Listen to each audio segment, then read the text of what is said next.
Okay, take two, because I just started a Facebook Live and then I got this glaring message on my screen to say that there was some internet connection issues, which I'm not surprised by because it's raining here in Sydney, dull and gloomy. So technical glitches, I guess, are to be expected. But hopefully all is well now and you can hear me clearly. So I'm just going to again wait for a few more moments because I'm sure everyone who had logged in earlier is probably wondering what happened to me, because I had to end that session and restart. So hopefully you've all had a nice Sunday so far. Like I said a few moments ago, it's raining here in Sydney. Personally, it's weather that I quite enjoy. Of course, laundry being top of the mind, that is a stressful thing. But other than that, I do enjoy the rains. All right, so welcome to Sunday Chats with Nim. For those of you who don't know what this is, it's my weekly live show where I explore topics that help you get ahead both in your personal as well as professional lives. I've been doing this show since 2018 and we're now into the 5th season of the show. So those who've been on the journey from the very start, I hope you've been enjoying it. And for those who've only just joined, welcome to Sunday Chats.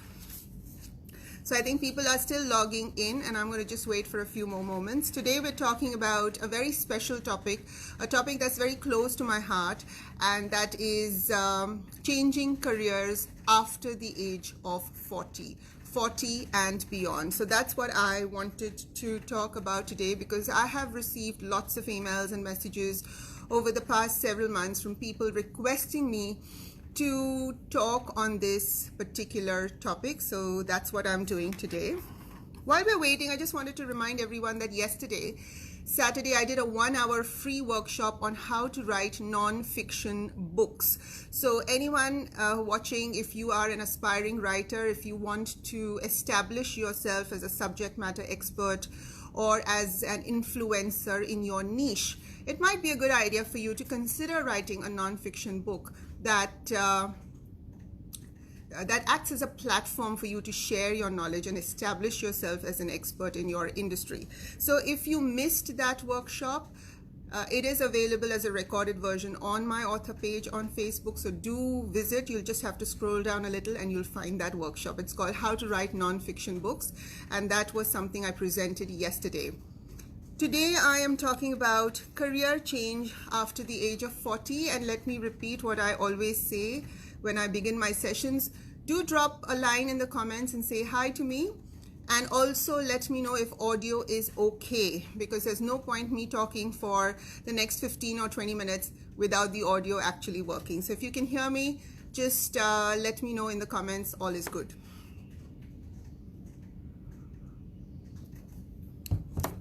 Now, because of the global pandemic, because of COVID-19, we're living in very unusual times.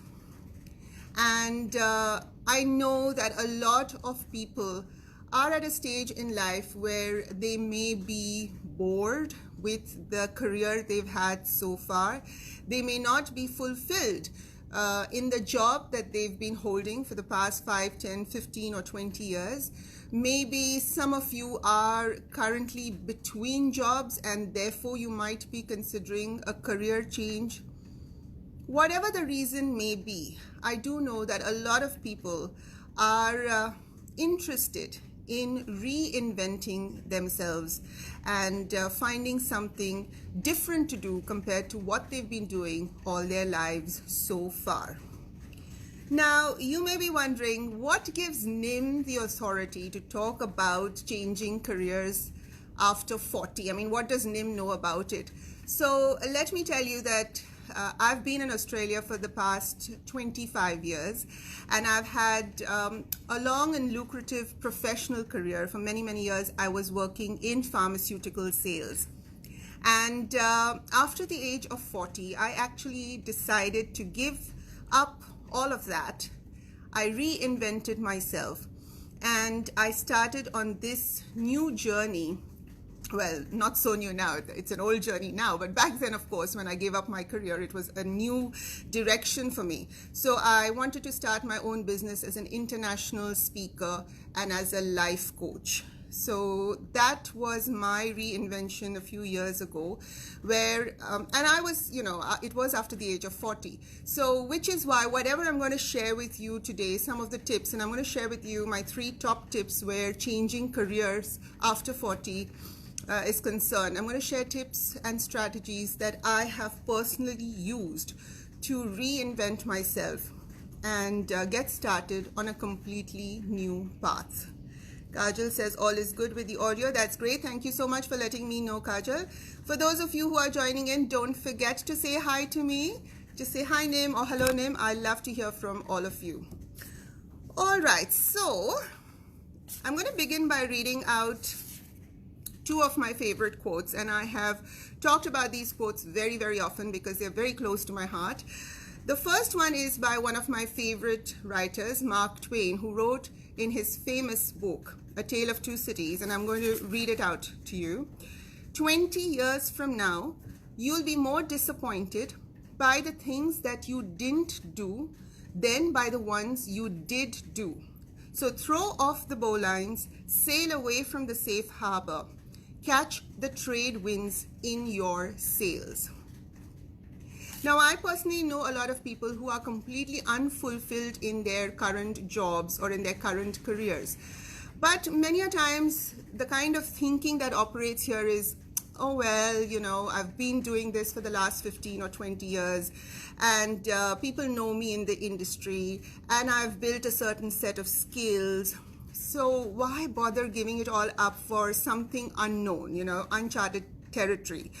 I might as well continue doing all this, and someday when I retire, maybe I will pursue my passion, or someday when I'm older, or when the children are grown up, or when the mortgage is paid off, that's when perhaps I will consider doing something that is close to my heart. I find this kind of thinking a little bit tricky because we're leaving for some vague day in the future, something that we have no guarantee we'll be there to do. I mean, who knows how long anyone is going to live, and yet we keep postponing things for some vague day in the future, someday, one day, and we all know from experience, bitter experience, that that vague day in the future never arrives. So I am not saying that you need to just completely give up whatever you're doing at the moment and take off on a radical new path, something that you've never explored before. That's not what I'm saying. But all that I'm urging you to do is to recognize that time and tide wait for no one. And the only moment we have in our control is the present moment. So it is a good idea to think about what you want to do down the track, which path you want to pursue. Think about your passions, your interests, and set the ball rolling from now itself. Right? Just take small steps, because that is exactly what I had done when I decided to give up my corporate career and start on a completely different path. And the second quote, which again I've said very often in my workshops and in my talks, is by Eleanor Roosevelt, who said, "Today is the oldest you've ever been and the youngest you'll ever be again." Now, why do I say this? Is because a lot of people tell me that, oh, Nim, I've crossed 40 and it's too late and I've left it for too long and nothing's going to come of it. I should have taken that leap of faith outside my comfort zone 10 years ago when I was 10 years younger, etc., etc., etc., etc. To be brutally honest, they're just different kinds of excuses we give ourselves to stay put inside our comfort zones. So let me tell you today, it is not too late and you are not too old. No matter if you're 40 today, next year you're only going to be 41, and then 42 after that. You're only going to get older and older and older. And then 10 years later, when you're 50, you're going to look back to this day today and you're going to think, damn, I was only 40 then. Why didn't I start then? Okay, so if you've been thinking I'm too old and giving yourself that excuse, where reinventing yourself and trying to do something new with your career, I'm going to tell you to park that excuse aside, because in a way that is an excuse, and the sooner we recognize the excuses we give ourselves, the faster will be our evolution towards our goals and dreams. So with those two beautiful quotes by Mark Twain and Eleanor Roosevelt, let's get started with some of the tips and techniques that I want to share with you today where changing careers is concerned. Okay, so we've established that you are not too old and it is not too late. Everything is possible. Yes, you may have so-called wasted 5, 10, 15 years of your life not pursuing what you always knew at the bottom of your heart you wanted to do. But can we stop thinking of those years as wasted years? Because really speaking, they're not wasted. You've lived life, you've had relationships, you've had experiences, you've made many mistakes and hopefully learned from them. So if that's the case and you've had a busy life so far doing all kinds of different things, how can we call it wasted? The only reason you're calling it the wasted years is because you were doing a job or you were doing things that didn't add any meaning or a sense of purpose to your life, and therefore you're calling it time wasted. But do what I do. Whenever I make a mistake, I make sure once I've finished crying over it and once I've finished telling myself what a fool I've been, I always reflect on those mistakes and see what life is trying to teach me. And once I've understood the life lesson that is embedded in every mistake I've made till date, once I've understood that life lesson, then I'm in a position to leverage that learning in everyday life moving forward, so that I can keep evolving and growing, both personally as well as professionally. At the end of 24 hours every day, I look back and reflect on the day that has gone by, and I ask myself, what are some behaviors and mindsets that I can rinse and repeat because they worked for me? And then I also reflect on what didn't work in the last 24 hours, and I ask myself what I can do differently tomorrow. Because as we all know, tomorrow is another day. So when you do these couple of things like self-reflection and learning from your mistakes, every experience that you go through in life cannot possibly be termed wasted. As long as you've learned from what life is trying to teach you, those are years well spent. Let me quickly say hi to some of the lovely people who've said hi. Kale says hi, Nim. Hi, Kale. How are you? Hi, Esther. Hi, Saral. Welcome, everyone, to Sunday Chats with Nim. All right. Now, how many of you are thinking at this given moment that I want to do something different, but I have no idea what path to pursue? Anyone out there watching this today, are you at that place in life where you want to perhaps do something different compared to the job, career, or whatever it is that you're doing at the moment or have been doing for the past many years, but you have no idea where to start, you have no idea what direction to pursue? Does anyone feel like that at the moment? Hi, Manisha, how are you? So in case you've been telling yourself that it is not right to not know which direction to go in, let me tell you, it is much more common than you think. A lot of people are at a stage in life where they want to do something new, where they want to reinvent themselves, but have no idea which avenue to pursue, which direction to start out in. Very, very normal. So there is no easy solution. Your life purpose is certainly not going to come knocking at your door tomorrow morning announcing itself miraculously. It is not going to happen. So let's stop thinking that life purpose just announces itself to you one fine day. It certainly does not. And if anyone has been telling you that one fine day, if you simply think long enough and you will enough, that you will eventually figure out magically your life purpose, don't believe them, because that's not how it happens. That's not how you discover your life purpose. A very small percentage of human beings are born knowing what they want to do with their entire lives. But most of us, we don't. We just have to figure it out through trial and error along the way. Now, no matter how long you sit at the window looking out at Mother Nature, reflecting, pondering, musing, etc., hoping that somehow you'll have an aha moment where you realize that's what I want to do with the rest 20, 30, 40 years of my life. It's not going to happen, so you might as well stop hoping for that. right? I don't mean to be cruel. I mean to actually be kind in letting you know this, because I really don't want you to go off on a wild goose chase thinking that you're going to figure out, your dream career or your dream job just by sitting and staring out the window. It's not going to happen.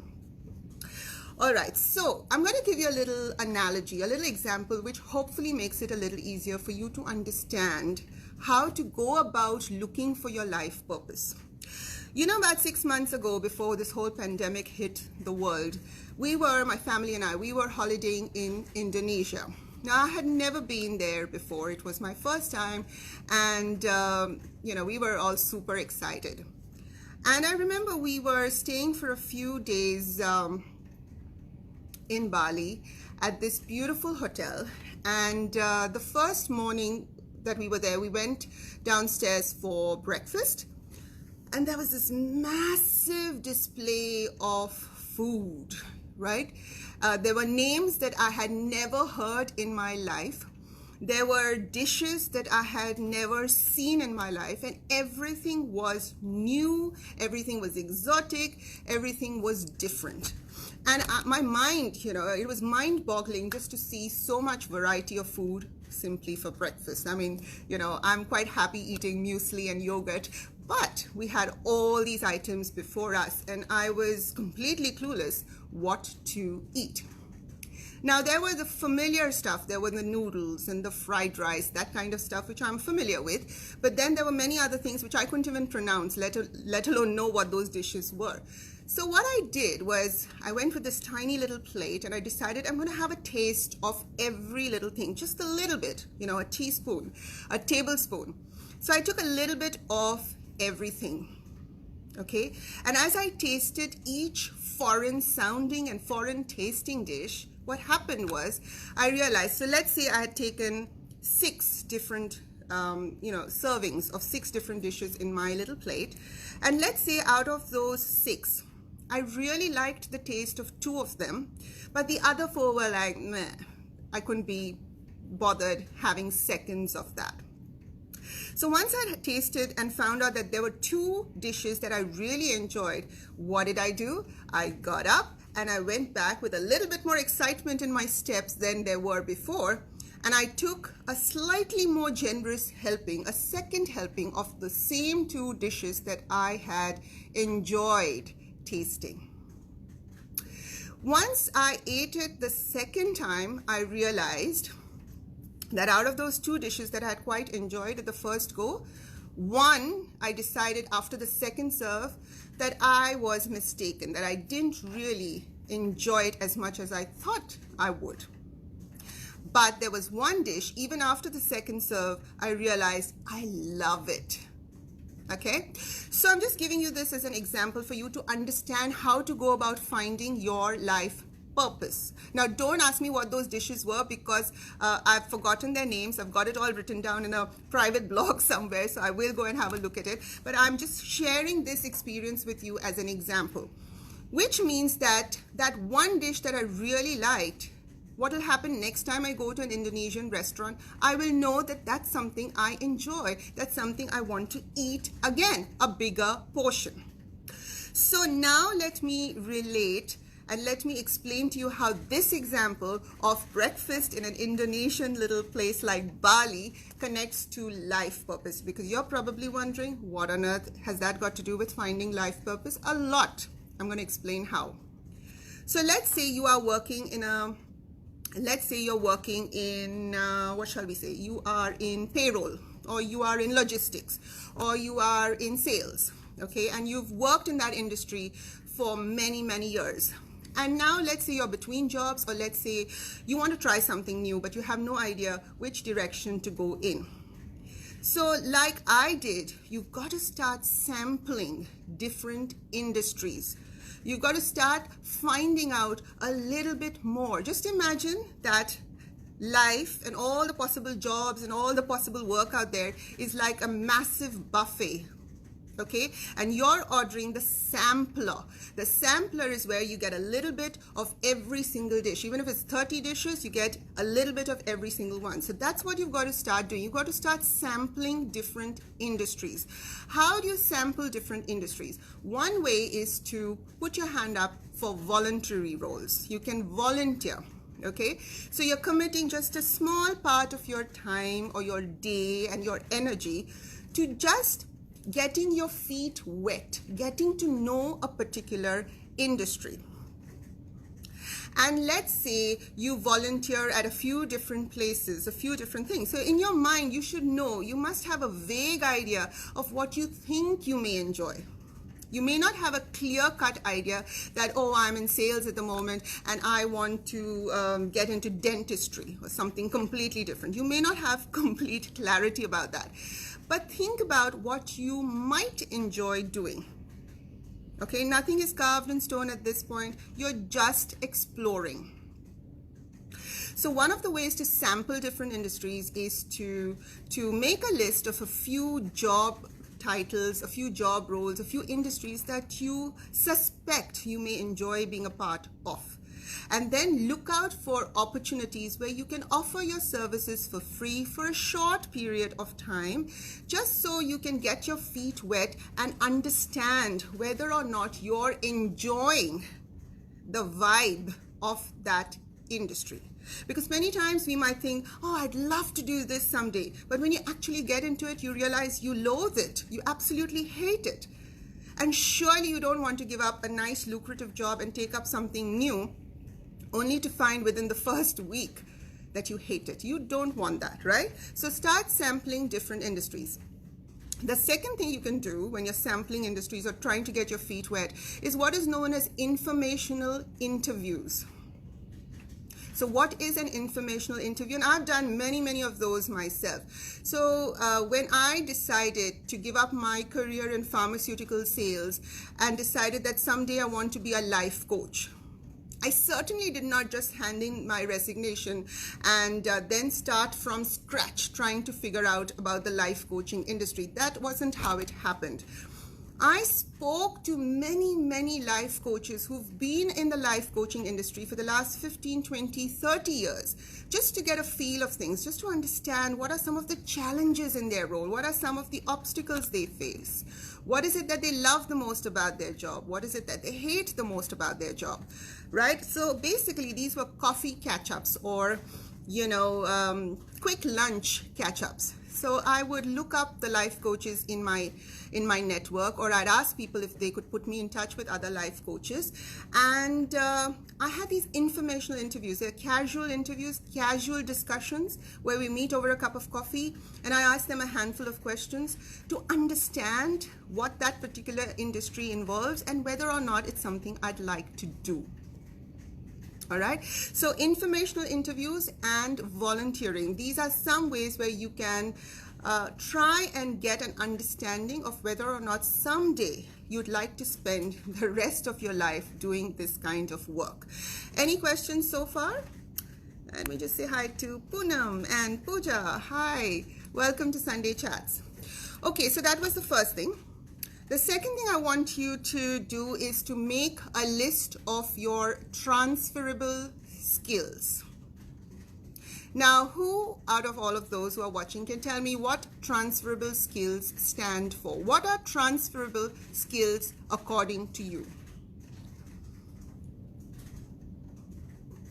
The funny thing is a lot of people know the term transferable skills. I mean, they've given enough interviews to know how important transferable skills are. But when I ask them, can you tell me a handful of your transferable skills? They come up with things like, I'm a people person. I'm a team player. I am punctual. I have great work ethic. I'm hardworking. Manisha says core skills that you can use across different vocations. Absolutely right, Manisha. So transferable skills are exactly what the name signifies. They are skills that can be transferred from one industry to another, from one job to another. So let's say you spent last 20 years in IT. And now you want to do something new. Now, before you despair and before you get dejected thinking that, I have learned all these skills over the last 20 years and now, oh my goodness, I want to do something new. That means it's all doom and gloom. I have to start from scratch. No, my friend, there is hope. That's where transferable skills come in. You must know which are your skills that can be transferred so that all those years you spent picking up those skills are not wasted. Now, personally, I like to make a solid distinction between personality traits and transferable skills. Okay, I personally like to make that distinction because that puts me in a stronger position to sell my skills if I'm giving an interview. So just knowing the distinction between, a lot of people believe that a lot of personality traits are part of transferable skills, and maybe so, it depends on which school of thought you belong to. But personally, I like to make a distinction. So personality traits basically are who you are as a person. Personality traits are the traits you use when you're interacting with others, whether that be your peers, that be your subordinates, that be your management, whatever it is. Those are skills you use when you are having interpersonal relationships or in the context of others. For example, being a people person, being a team player, getting along with your colleagues, being flexible, being a quick learner. All these are personality traits. These are who you are as a person. So let's distinguish those from what you know. So who you are versus what you know. So I'm going to give you some very, very common and popular transferable skills that employers look out for. Things like problem solving. That's a transferable skill and a very, very valuable transferable skill. Problem solvers are in great demand. Okay. Then there's decision making, analyzing, critical thinking, thinking outside the box. Okay. Negotiating, public speaking, forecasting, troubleshooting. These are some examples of transferable skills, right? So next time someone asks you for an example of your finest transferable skills, resist the temptation to give out a personality trait. Resist the temptation to say, I really get along with people and I have great interpersonal skills, etc., and I'm a team player and I have a great work ethic.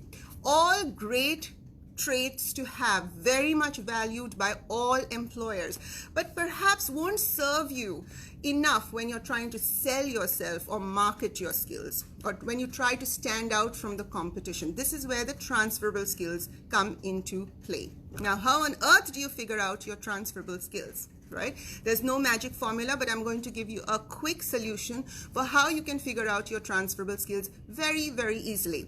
Does it take time and effort on your part? Yes. Unfortunately, there are no shortcuts to success. Personally, from experience, I know that whenever you aim high and you want success in a particular field, there has to be some work involved. So there are no easy steps to success. I love that quote which says that the elevator to success is broken. You have to take the stairs. So what do you do to figure out your transferable skills?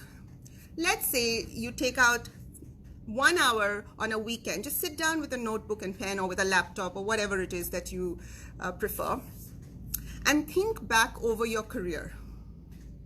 Think back and highlight 2 or 3 projects, 2 or 3 experiences that you had in your working life where you solved a problem or where you took a project from start to finish, or think of an experience or an incident where your manager or supervisor praised you about how you handled a particular situation. Now, imagine you're writing a story about it, or imagine you're telling your best friend about it, right? So write down everything you remember about taking that project from start to finish. What are some of the skills you had to demonstrate to be successful in that particular endeavor? Make a list of every single skill that you had to use to gain success in that particular project or whatever it is that your manager had asked you to do. You will find that when you start making a list, you will find that you will come up with some personality traits. For example, to get that project from ground zero to completion, you might have had to be a very, very good team player. Great, write that down. Okay, it's a personality trait, and like I said, it's a valuable one. But you'll also start discovering other skills which fall in the transferable skills category. For example, you might find that you are very good at analyzing, or you're very good at troubleshooting, or you're very good at negotiating with suppliers, etc., etc. So these are transferable skills. So if you missed the transferable skills I mentioned a few minutes ago, you can always listen to the recorded version. Very important for you to know your transferable skills. The minute someone asks you, you need to know what they are. So you can't and say and come up with one or two really fluffy personality traits like I'm a team player. I mean, that seems to be the first thing that comes to people's minds when I ask them, what are some of your transferable skills? It's great to be a team player, but I would suggest don't start with that when you're trying to sell yourself or your skills or your experiences. All right, so that is the second thing to do. You must know your transferable skills. And the third thing that I would encourage you to do if you're considering changing careers after 40 or changing careers at any point really is upskilling. Upskilling. So learning a new skill, bridging the gap between where you are today and where you want to be. So to give you my personal example, I was working in pharmaceutical sales for many, many years, and then I decided to give all of that up and start my career as an international speaker, as an author, and as a life coach. So what did I do? I made a list of all the skills that I had picked up in all the years that I'd been working in sales.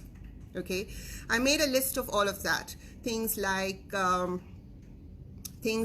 was a good public speaker. I was a good communicator.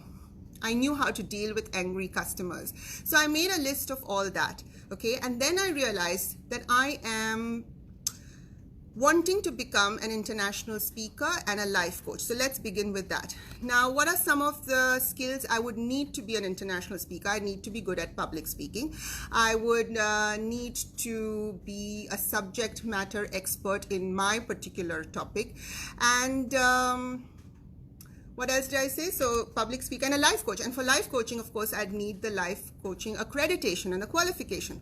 So out of the 5 or 6 different skills that I needed to have as an international speaker and a life coach, I realized that I already had 4 out of those 5 or 6 skills already, which I had picked up in my career in sales, which is great, right? So I was more than halfway there, but there was a gap.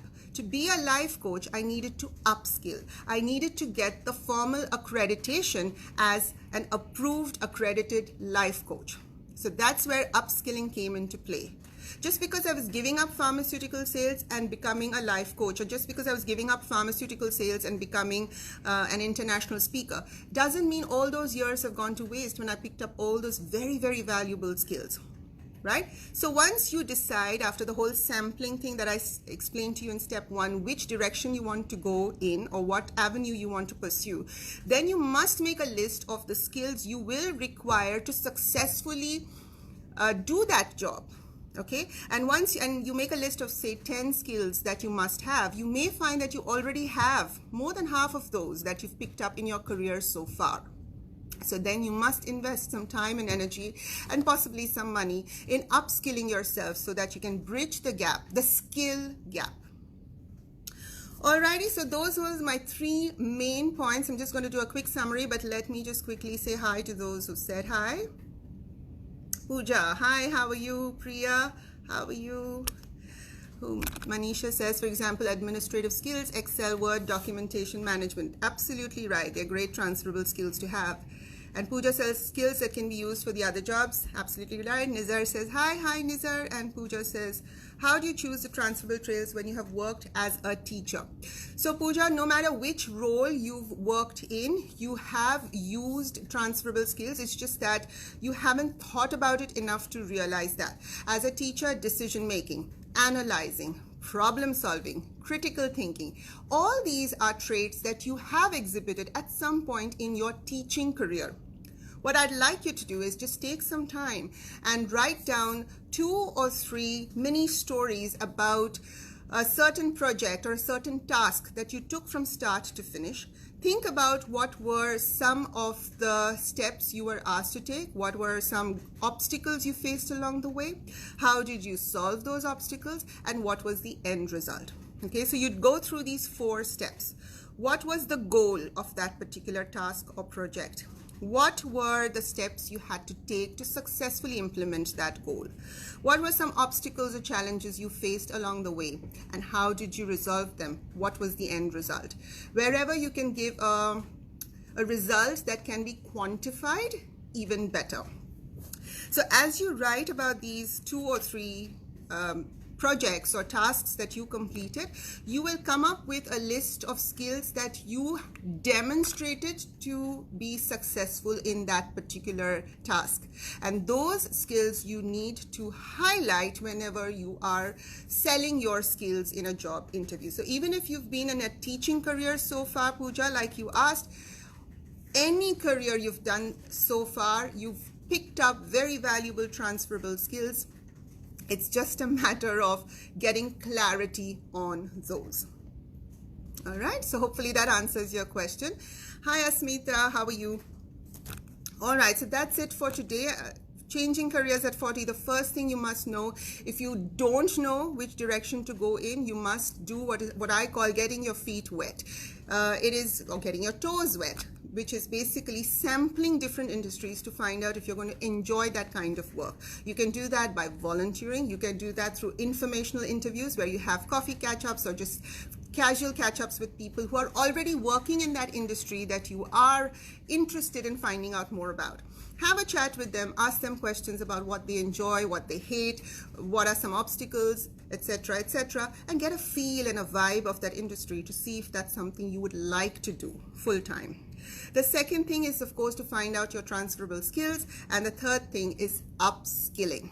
So that's it from me today. It was meant to be a 20-minute call, 20-minute session, but it's almost 45 minutes. So hopefully you've gained value from this.